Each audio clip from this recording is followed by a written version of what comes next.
Renz Abando gumagawa nga po ng ingay ngayon sa international basketball community matapos nga pong magpakitang gilas kahapon kontra sa kupunan ng Italy. Nasupalpal lang naman niya ang 6'7" footer height na si Paolo Ricci. At nakita naman natin ang nangyari po, David versus Goliath. Si Renz Abando hindi naman niyang katangkaran, pero nakita nyo naman Air Abando, napakalakas talaga ng kanyang mga talon at nasusupalpal niya kahit mas matatangkad sa kanya. Well guys, nakakalungkot na pagkatalo ng Gilas Pilipinas kahapon. 3 beses na po tayo natalo, 0 at wala tayong panalo kahit isa, Marami yan ang babash talaga dito kay Chotres dahil sa napakapangit na rotasyon ng mga player niya.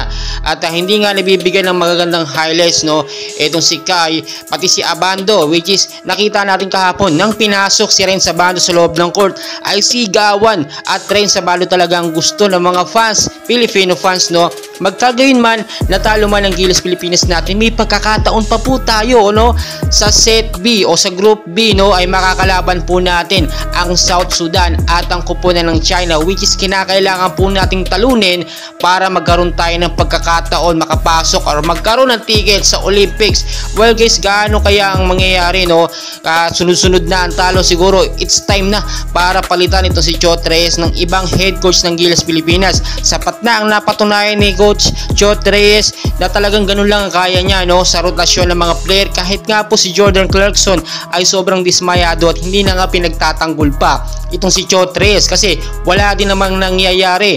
Ang nangyayari po kasi dito puro patalo. Yung first 5 niya okay naman sana, maganda ang rotasyon, first 2 point kay Kai Soto, pero ang nangyari po kapag ka nakakapuntos ang isang player ng Gilas Pilipinas, agad niya po itong pinapalitan ng ibang mga player.